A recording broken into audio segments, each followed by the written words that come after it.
कहानी की शुरुआत दुनिया के अलग अलग हिस्सों की कुछ तस्वीरों से होती है, जहां दिखाया जाता है कि पुराने समय में बच्चों को एक एक्सपेरिमेंट के लिए इस्तेमाल किया जा रहा था। मौजूदा समय में डॉक्टर बेक एक लैब में आती है, जहां अभी अभी एक भयानक घटना हुई होती है। एक लाश अभी भी हिल रही होती है और वह अपने आदमियों को सिर पर निशाना लगाने का आदेश देती है। दो बच्चे उस जगह से भागने में कामयाब हो जाते हैं और डॉक्टर बेक के लोग उनका पीछा करने लगते हैं। इनमें से एक आदमी मिस्टर चोई होता है। वह भागे हुए बच्चों में से एक को पकड़ लेता है, लेकिन दूसरी बच्ची जो एक लड़की होती है वह अब भी लापता रहती है क्योंकि वे उसे पकड़ नहीं पाते। डॉक्टर बेक मिस्टर चोई को आदेश देती है कि लड़की को एचक्यू में मरा हुआ घोषित कर दिया जाए क्योंकि वह भागते भागते वैसे भी मर जाएगी। लैब के पास एक छोटे से गांव में एक किसान उस लड़की को बेहोश हालत में देखता है और तुरंत उसे अपने घर ले जाता है। डॉक्टर कहता है कि वह ठीक हो जाएगी, लेकिन उसे डर है कि लड़की अपनी यादें खो सकती है, जिसमें उसका नाम और उम्र भी शामिल है क्योंकि किसान की पत्नी को बच्चा नहीं हो रहा होता। वे दोनों उसे गोद लेने का फैसला कर लेते हैं। 10 साल बाद वही लड़की, जिसका नाम जे यूनन रखा जाता, किसान की बेटी बनकर एक सामान्य जिंदगी जी रही होती है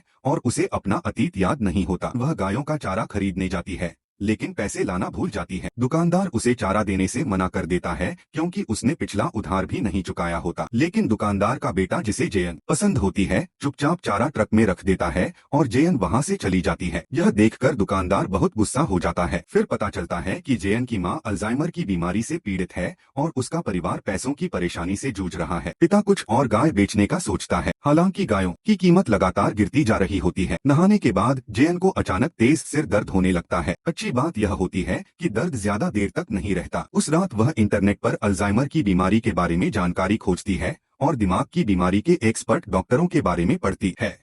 उम्मीद करती है कि शायद वह अपनी मां का इलाज ढूंढ सके। अगले दिन जे यनन अपनी सबसे अच्छी दोस्त म्यूंगही के साथ स्कूल जाती है। म्यूही अचानक उसे एक नेशनल सिंगिंग कॉन्टेस्ट के ऑडिशन में हिस्सा लेने की सलाह देती है, जिसमें $5 लाख का इनाम होता है। जेयन मान जाती है क्योंकि अगर वह जीत गई तो वह अपनी मां का अस्पताल का बिल भर सकेगी और उनके घर की पैसों की परेशानी खत्म हो जाएगी। हालांकि उसे गाना बिल्कुल नहीं आता, फिर भी वह शुरुआती राउंड में सबसे ज्यादा नंबर लाकर पास हो जाती है। घर पर उसके माता पिता बहुत खुश होते हैं, लेकिन वे तब चिंता में पड़ जाते हैं जब जेयन से कहा जाता है कि उसे ऑडिशन में अपनी छुपी हुई कला दिखानी होगी। म्यूंग ही माता पिता को भरोसा दिलाती है कि कुछ भी गलत नहीं होगा, बल्कि इससे जेयन को और ज्यादा पहचान मिलेगी। थोड़ी देर बाद उन्हें एक रहस्यमय फोन कॉल आता है, जिससे माता पिता और ज्यादा घबरा जाते हैं। सोने से पहले जेयन अपनी डरी हुई मां से कहती है कि सब ठीक हो जाएगा और वह उन्हें छोड़कर कहीं नहीं जाएगी। उस रात जब म्यूग ही उसके घर पर रुकती है तो जेयन को फिर से तेज सिर दर्द होता है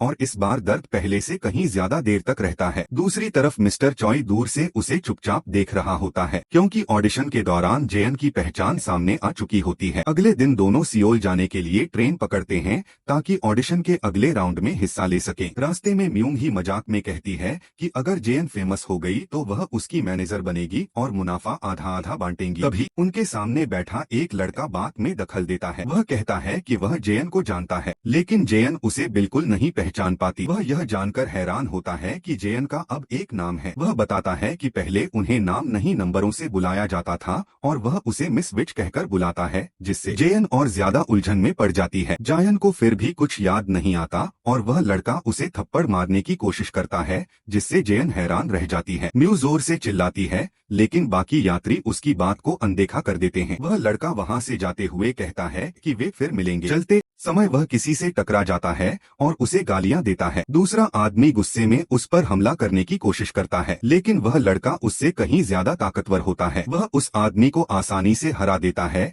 और फिर उसकी लाश को ट्रेन से बाहर फेंक देता है। वे स्टूडियो पहुंचते हैं और जेयन का शानदार प्रदर्शन उसे क्वार्टर फाइनल तक पहुंचा देता है। जजों से उसे बहुत ज्यादा वोट मिलते हैं। वे इस नतीजे से बहुत खुश होते हैं, लेकिन बाहर निकलते ही जेयन को फिर से सिर दर्द होने लगता है। इस बार दर्द इतना बढ़ जाता है कि उसकी नाक से खून आने लगता है, जिससे पता चलता है कि उसकी बीमारी और बिगड़ रही है। फिर पता चलता है कि वह पहले एक डॉक्टर के पास गई थी, जिसने कहा था कि यह सिर दर्द 2 से 3 महीने में उसकी जान ले सकता है और उसे बचाने का एक ही तरीका है उसके असली माता पिता से बोन मैरो ट्रांसप्लांट। इधर डॉक्टर बेग टीवी पर यह प्रदर्शन देख रही होती है और बहुत खुश होती है क्योंकि उसकी सबसे बड़ी बनाई हुई चीज अब भी जिंदा है और आखिरकार मिल गई है। स्टूडियो के बाहर अचानक डॉक्टर बेग के आदमी उन लड़कियों का सामना करते हैं और बड़े शालीन तरीके से उन्हें अगवा करने की कोशिश करते हैं, लेकिन तभी बिल्डिंग से बच्चों का एक ग्रुप बाहर आता है और उनका ध्यान भटक जाता है। लड़कियां इस मौके का फायदा उठाकर टैक्सी बुलाती हैं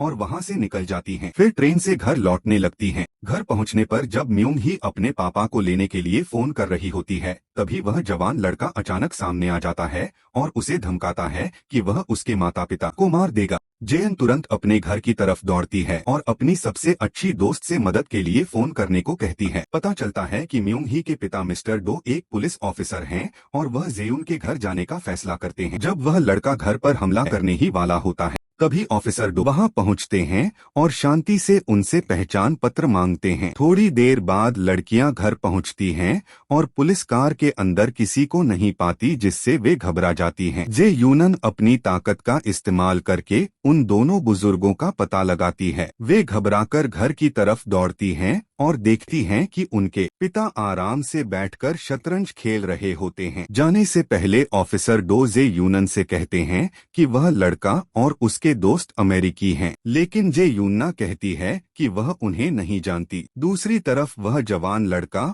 और उसके आदमी एक लैब में एक प्रोफेसर का सामना करते हैं। पता चलता है कि वह डॉक्टर बेक के साथ काम कर चुका था और उसने सहयोग करने से मना कर दिया था, इसलिए डॉक्टर बेक ने उन्हें उसे मारने भेजा था। लैब के बाहर वह लड़का अपनी ताकत दिखाता है, जिससे वह इंसान के दिमाग को कंट्रोल कर सकता है और बिना छुए बंदूक चला सकता है। इसके बाद वे लैब को जला देते हैं और वहां से चले जाते हैं। अगले दिन डॉक्टर पैक मिस्टर चोई से मिलती है। वह उसे सुझाव देती है कि वह यूरोप घूमने चला जाए और उसे आदेश देती है कि वह फिर कभी उसके काम में दखल न दे। मिस्टर चोई इस फैसले से खुश नहीं होता, लेकिन उसे अपने सीनियर की बात माननी पड़ती है। वह डॉक्टर बैक को चेतावनी देता है कि जेयन एक राक्षस है, लेकिन डॉक्टर बैक ऐसा करने को तैयार नहीं होती और उसे मार देना चाहिए। कुछ समय बाद मिस्टर चोई चुपके से एक प्रोफेसर से मिलता है जो उसकी बीमारी ठीक कर सकता है, लेकिन इसके बदले मिस्टर चोई को जेयन को मारना होगा और उसका सिर लाकर देना होगा। डिनर के समय परिवार के बाकी लोग जेयन की मां की हालत को लेकर परेशान होते हैं, क्योंकि उसकी याददाश्त की बीमारी और बढ़ती जा रही है। वह अब अपनी बेटी को भी पहचान नहीं पा रही है। उसी रात जेयन नींद से उठ जाती है और तेज सिर दर्द के कारण दर्द से रोने लगती है। इस बीच डॉक्टर बैक के आदमी घर में घुस जाते हैं और बंदूक दिखाकर जेयन की मां को धमकाते हैं। यह देखकर जेयन तुरंत उठ खड़ी होती है। जैसे ही वह अपने कमरे से बाहर आती है,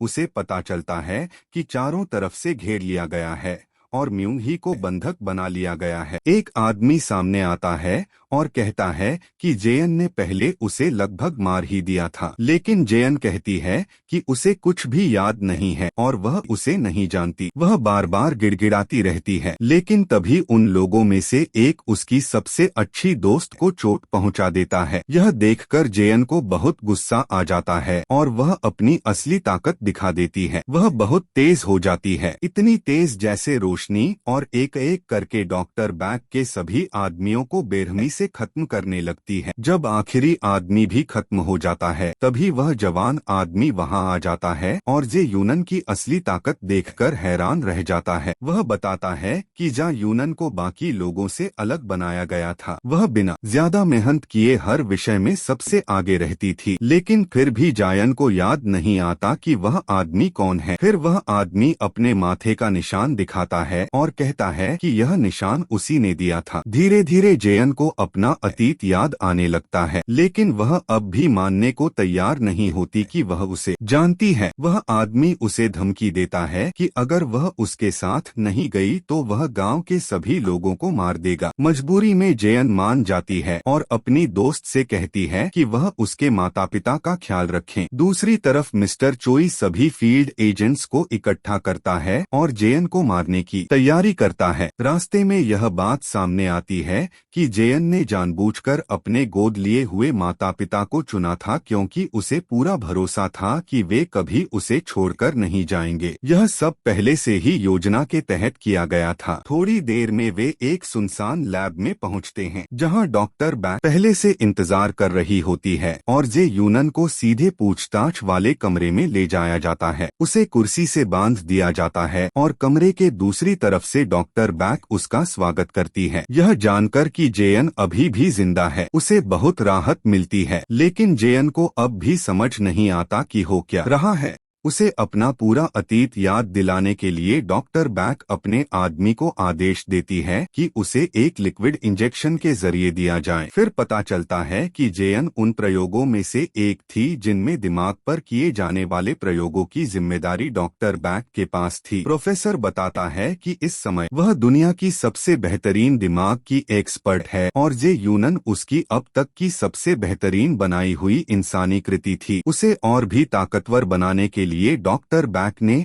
उसे खास तौर पर एक बेरहम कातिल बनने की ट्रेनिंग दी थी। कहानी की शुरुआत में वे सभी बच्चों को मारने की कोशिश करते हैं क्योंकि उनकी पीढ़ी बहुत बड़ी सफलता थी। वे चीजों को कंट्रोल कर सकते थे और उनकी समझ बहुत तेज थी। ऊपर बैठे लोग इस बनाई हुई चीज से डर गए थे क्योंकि उन्हें लग रहा था कि वे उन्हें कंट्रोल नहीं कर पाएंगे। इसलिए डॉक्टर बैक को आदेश दिया गया कि वह उन सभी को खत्म कर दे। लेकिन उस समय जेयन खास थी और उसके सारे आदमी उसे मार नहीं पाए क्योंकि अगर सही इलाज ना हो तो सिर दर्द धीरे धीरे उसे मार देगा और उसकी हालत लगातार बिगड़ रही थी। इसलिए प्रोफेसर अपने आदमी को आदेश देता है कि उसे एक और सीरम दिया जाए जिससे वह सिर्फ 1 महीने के लिए अपनी पूरी ताकत इस्तेमाल कर सके। अगले महीने उसे फिर से इंजेक्शन लेना पड़ेगा, नहीं तो दर्द और भी ज्यादा बढ़ जाएगा। लेकिन इंजेक्शन लगते ही जे यूनन के चेहरे के भाव पूरी तरह बदल जाते हैं। फिर पता चलता है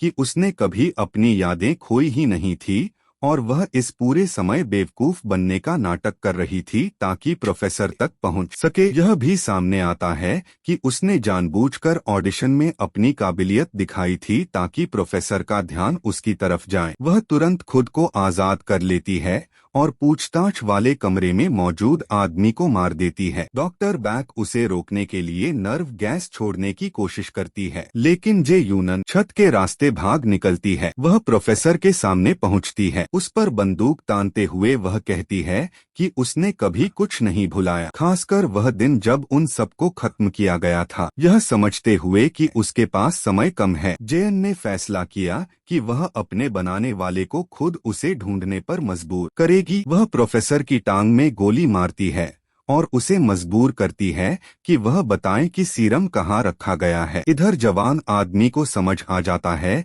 कि उसे धोखा दिया गया है और वह तुरंत उस कमरे की तरफ जाता है। लेकिन तभी मिस्टर चोई और उसके आदमी वहां आ जाते हैं और गोलीबारी शुरू हो जाती है। यह भी पता चलता है कि वह जवान आदमी वही बच्चा है जिसे मिस्टर चोई ने पहले पकड़ा था। फायरिंग शुरू हो जाती है और वह अपने आदमियों को आदेश देता है कि अगर मारना है तो सिर पर निशाना लगा। लड़की बीच में आ जाती है और अपने चाकुओं से मिस्टर चोई के बाकी बचे सभी आदमियों को खत्म कर देती है। दूसरी तरफ वह जवान आदमी अचानक जेयन पर हमला करता है और उसे लड़ाई की चुनौती देता है। कहता है कि अब वह पहले से कहीं ज्यादा ताकतवर हो चुका है। दोनों लड़ते हैं, लेकिन जेयन अब भी उससे बहुत तेज होती है। वह उस पर एक भी मुक्का नहीं मार पाता और आखिर में उसी से लात खा बैठता है। डॉक्टर बेक भागने की कोशिश करती है, लेकिन जेयन उसकी दूसरी टांग में भी गोली मार देती है। जब वह जवान आदमी को खत्म करने ही वाली होती है,